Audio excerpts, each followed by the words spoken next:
Hello and welcome to Granada Reports. Yeah, good evening. Here's what's coming up on tonight's programme. We're in the Las Vegas of Asia, where fortunes are made and lost with the turn of a card. But for one man from the northwest, this is a gamble of a completely different sort, and the stakes couldn't be higher. A special report from the other side of the world. We join dad of two, Pete McLeave from Cheshire, as he flies to the casino capital of Macau in search of the stem cell match that could save his life. Now we're here, I've realised the importance of what I have to do and what I have to say and what I've got to get across. And it's a one-off opportunity. I'm not going to get this chance again.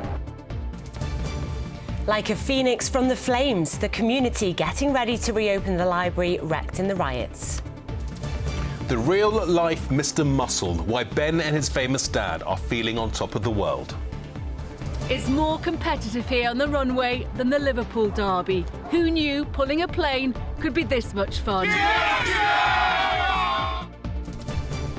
And we're all sitting nicely, waiting for a little bit of winter sunshine over the next few days. High pressure is in charge. I'll have all the details later on in the programme.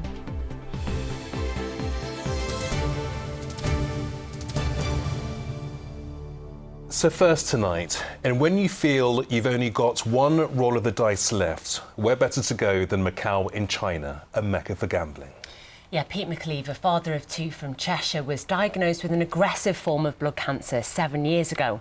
Back then, he was given 7 years to live. Which means now he's living on borrowed time unless he can find a stem cell donor. And because of his mixed heritage, Chinese, Portuguese, Irish and English, finding that match has so far proved impossible. So Pete's taken a huge gamble. He's travelled 6,000 miles to Macau, famous for its massive casinos, and he went to attend a gathering of Macanese people called the Encontro, which only happens every 4 years. And our correspondent Mal Barham and camera operator Mike Ledward went with him.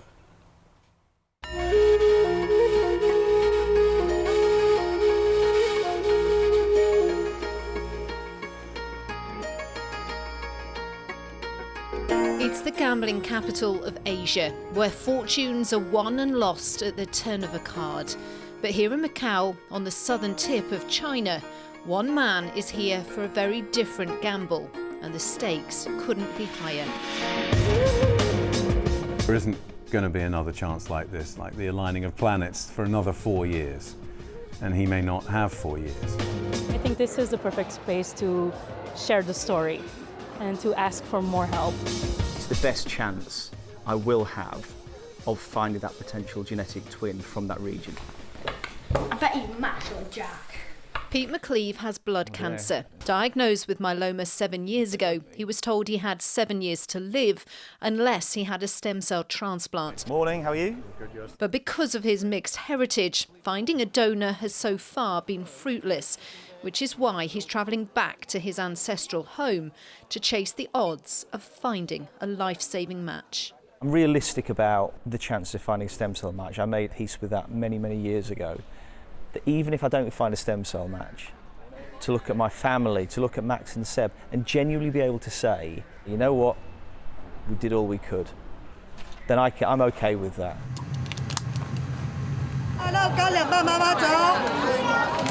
Macau is the most densely populated place in the world. The former Portuguese colony, 40 miles from Hong Kong, is a country of contrasts. A seamless blend of old and new, culture and casinos, where East meets West. And it's precisely this mix of Chinese and Portuguese which has brought Pete here. That genetic mix that's hampered him finding a donor, and the one place on earth that could hold the key to saving his life. Even just walking through the airport, coming through customs into Macau, my whole mindset around the trip, it's not changing, but I'm sort of acknowledging there's much more to, there's a greater depth to it, and almost coming full circle back to the very first conversation with my consultant where he said, you should be okay finding a stem cell donor match because you're white European, and me looking at Jen and shaking my head, and we both knew full well it was never going to be that easy. Pete's grandmother, Lucilda Costa, was born here in Macau to a Chinese mother and a Portuguese father. She then married a man from Northern Ireland, which means Pete's heritage is a real mix. Peter, He's here for what's called an encontro, a once every 4-year event where Macanese who've emigrated abroad return for a big reunion. 1,400 of them will be back here, all of them potentially with a similar genetic makeup to Pete. Any one of them could be the match he's waited 7 years to find. Here he is. How are you? And joining him on this trip is Pete's friend Yasser, who knows only too well what it's like to search for a stem cell donor and the challenge that's faced by the lack of diversity on the donor register. It was 11 years ago when our world was turned upside down. Yasser's daughter Margot faced the same race against time to find a donor. I'm Syrian and Armenian, Scottish and Thai. That's just me. Vicky is English and New Zealand, and so that mix was the key obstacle to finding Margot her, what they called at the time, a perfect match. And Pete's facing the same issue with his, it seems, Macanese heritage. Baby. Baby. Margot died in 2014, aged just 2 years and 2 months. Since then, Yasser has continued campaigning for more diversity on the donor register. How important was it for you to be here to support Pete? It's important. It matters to me. He is, on many levels, suffering and is in a tight spot. And so just trying to help him is the best I can do, really. Good evening. Welcome to the opening ceremony. It's the first night, and at the huge Venetian casino hotel, it's the opening ceremony of the encontro. And in 5 days' time, Pete will be back in this same room with a speaking slot at the closing ceremony, an opportunity to tell his story and hopefully encourage as many as possible to become donors. It is of a scale that I did not expect. That is ridiculous. An enormous room. Yasser, what am I doing here? It's not even the room, it is the sheer volume of people. This is, you know, be careful what you wish for. This is what the goal was. How do you get as many people in a room to engage with, to talk about this problem? And now I'm here, I'm wondering what I have to say to make sure I don't stuff up the opportunity. I've been aspiring for this for over 7 years, and now we're here. I've realised the importance of what I have to do and what I have to say and what I've got to get across. And it's really, it's a one-off opportunity. I'm not going to get this chance again, and I've got to work it out. Has it struck you that actually in this room could potentially be someone who could save your life? Not that I'm allowing myself to think about, because I'm acutely aware of the reality and the odds. But this is the best chance. It was always the best chance. This is the moment where I can genuinely, if I get it right, that's when I can say I did all I could, because this is the best chance. It is, and I've known that from the get-go. The next few days will be all about talking to as many people as possible. The more who sign up to the donor register, the more chance of finding that life-saving match. Mel Barham, ITV News, Macau. And on tomorrow's programme, we'll have the second of Mel's special reports from Macau as Pete spends the week talking to those who may hold the key to saving his life, and we'll follow him as he prepares for that big speech at the closing ceremony of the encontro. Everyone wants to know who my grandmother was. Had they met her? Perhaps they're a cousin. If they're not a cousin, I might know a cousin. And they're always, you know, it's wonderful. It really is. Everyone wants to know if it could be them. Could they be the match? And if you'd like to know more about how to become a stem cell donor, you can find all the information on our website, itv.com/Granada.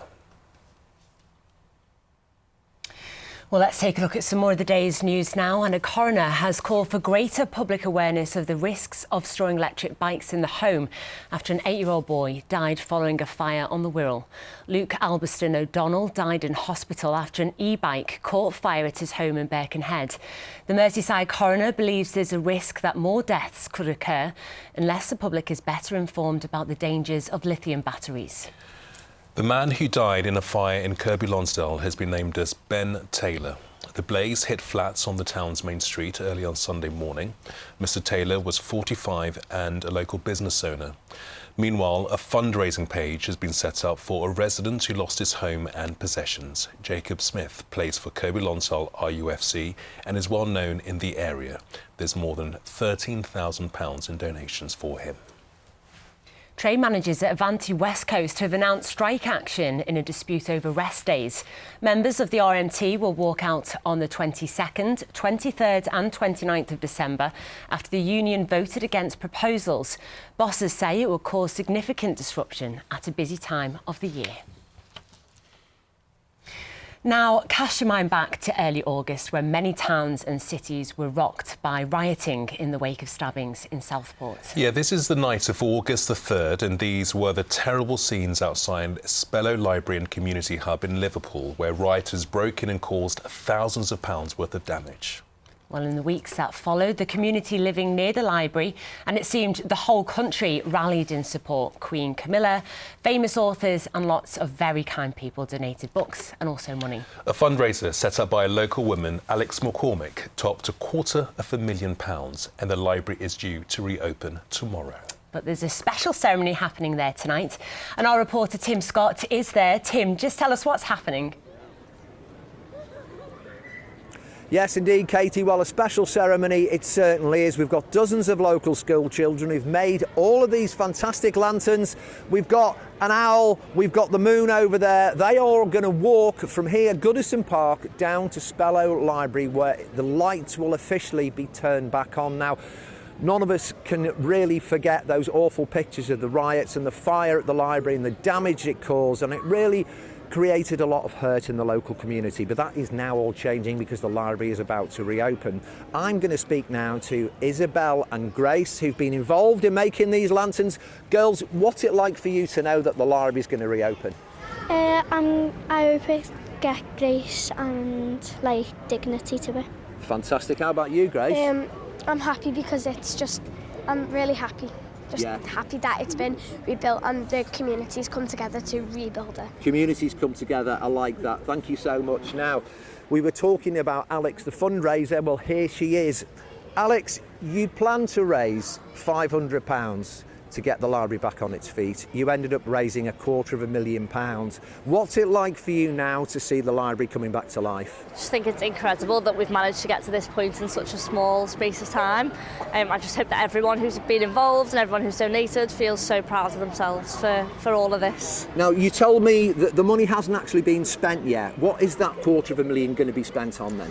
Yeah, so that money is for the community, for the people who use Spellow the most. So there's going to be a lot of communication with the community. We're hoping to do more children and baby classes, maybe some art classes for the kids. It's going to really enrich the library and give a lot of opportunities in there. Fantastic. Well, let's go and have a chat with Liam from Liverpool City Council. Liam, this is a great day for the local community, isn't it? Oh, absolutely. Look, let's be honest, the events of August shocked us, and the sort of mindless minority that caused all that damage is not representative of this community. So we always said we would bring the Spellow hub back, not just as it was, but even better, with the community at its heart. And when we get to days like today, with the way that all the communities pulled together, the great fundraising that Alex has done, this is a great opportunity to actually build back even stronger. Brilliant. Whose idea was the parade, the lanterns and all the models and everything? It's absolutely fantastic. Well, it was our team at the council, but crucially working with all of those different community groups, the groups that were out literally the day after all of the damage, but the groups we've been working with to actually say, what do you want to see coming forward as the positive activities? It's not just to reopen the library, but what we do into the future as well.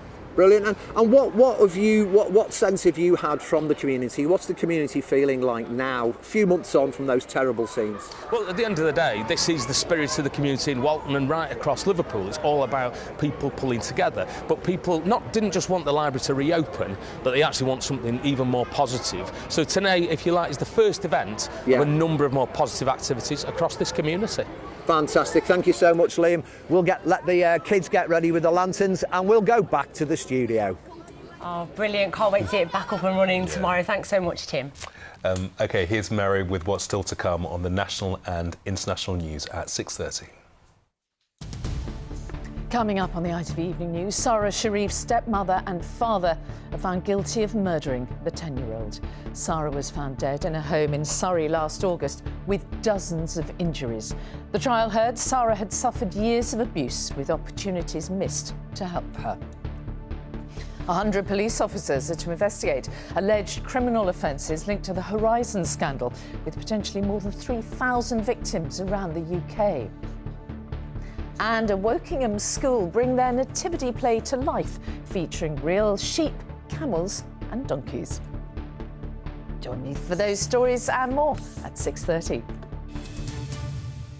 What's not to like? A donkey with a Father Christmas hat on. I love it. There's nothing like a nativity to get you in the festive spirit.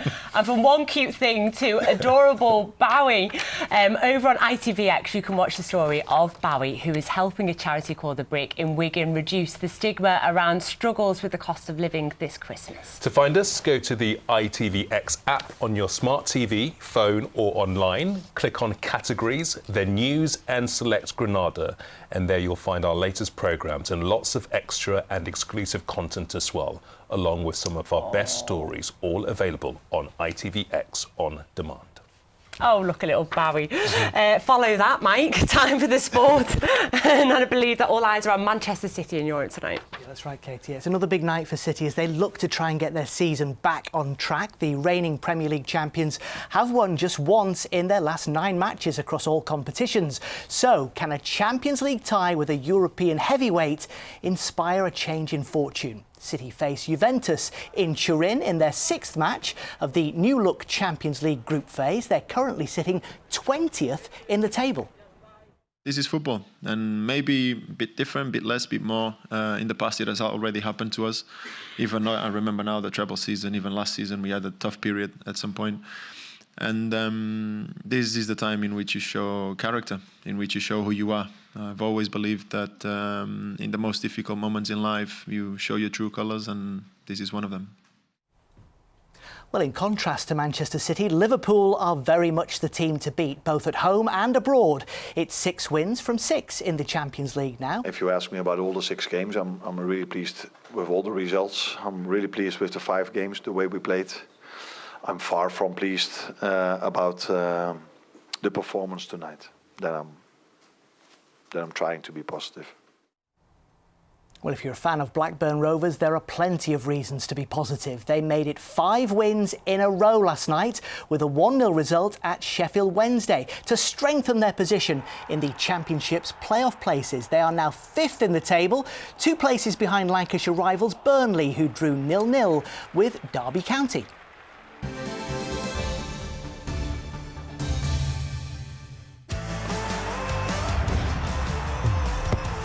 Getting that winning feeling.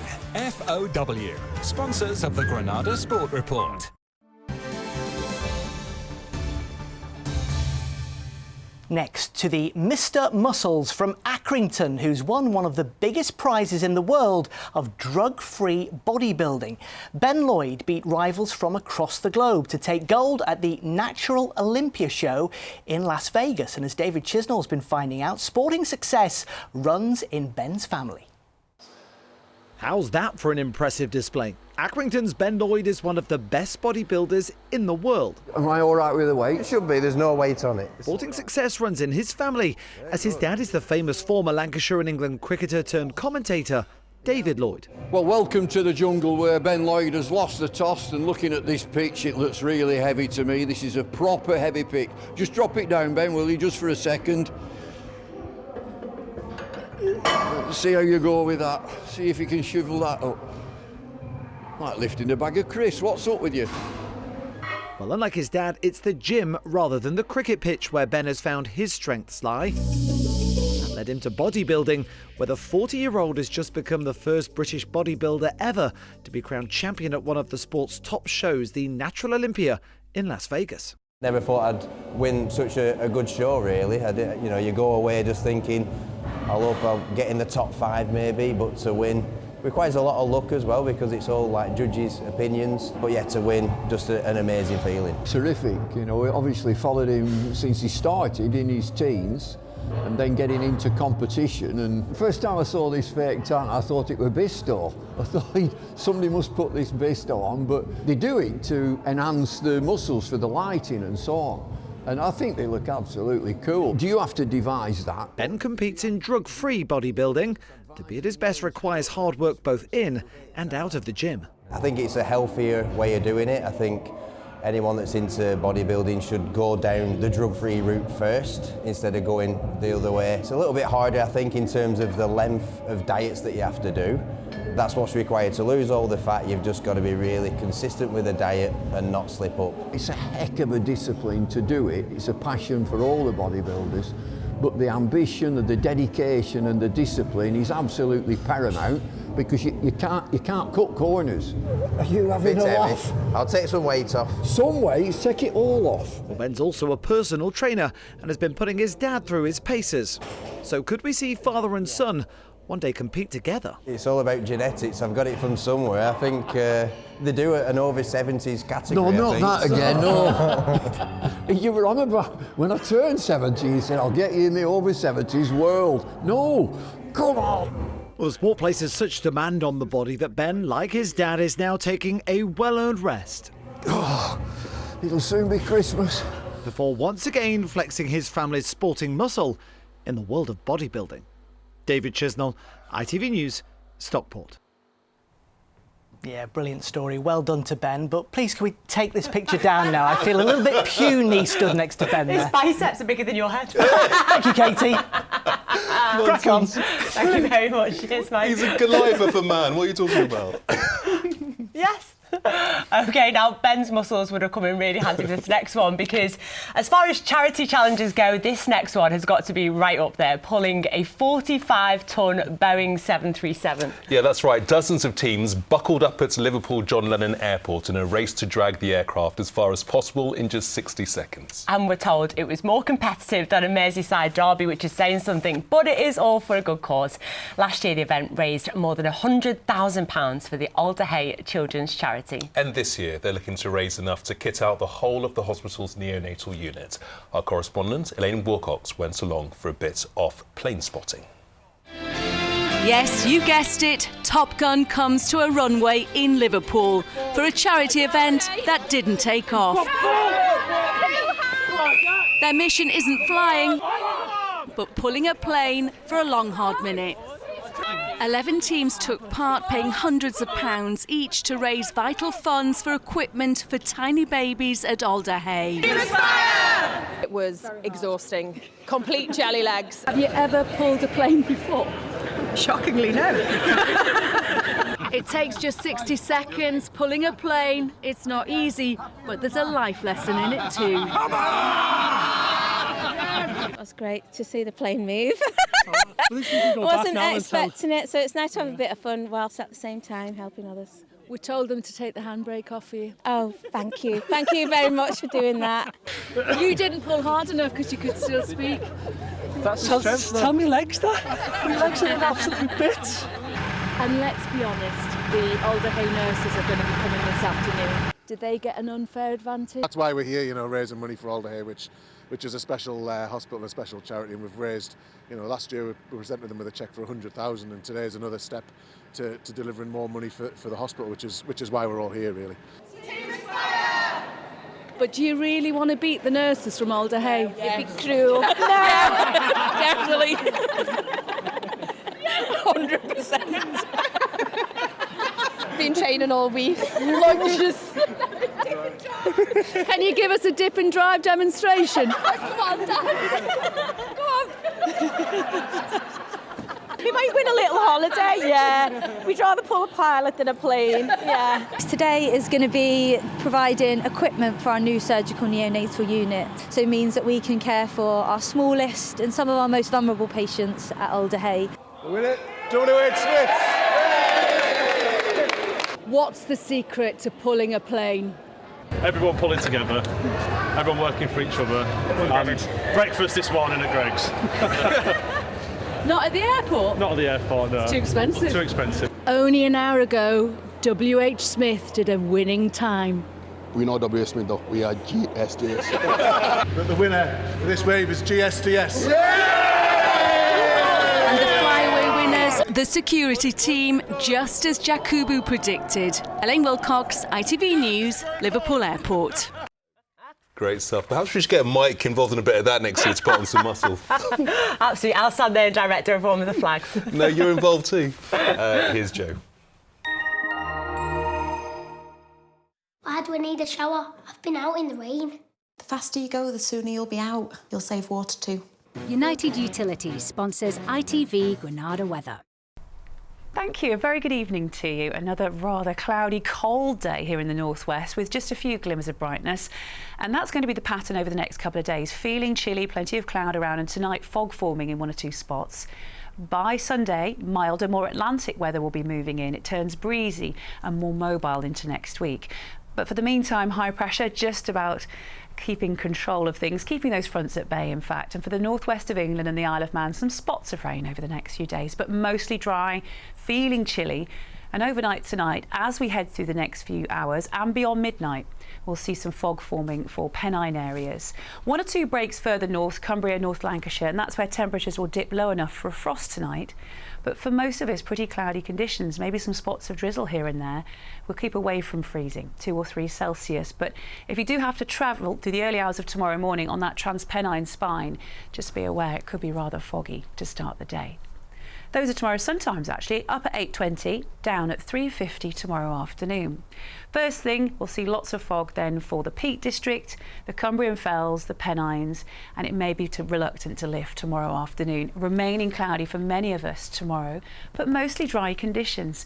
And temperatures again struggling, 6 or 7 Celsius at best. And where that fog doesn't lift, it'll just reform more widely tomorrow night. Mostly dry though as we head through the next couple of days, spots of drizzle at worst and feeling chilly. By the time we get to Sunday, it's milder, turning breezy with some rain later on, and next week looks more Atlantic weather-wise in general. Bye-bye.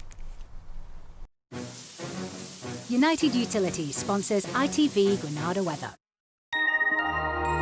Joe, thank you. That is it from us for tonight. Stay tuned for the ITV Evening News next. And I'll be back with the late news just after the 10 o'clock news. But from all of us here, good night and thanks for watching.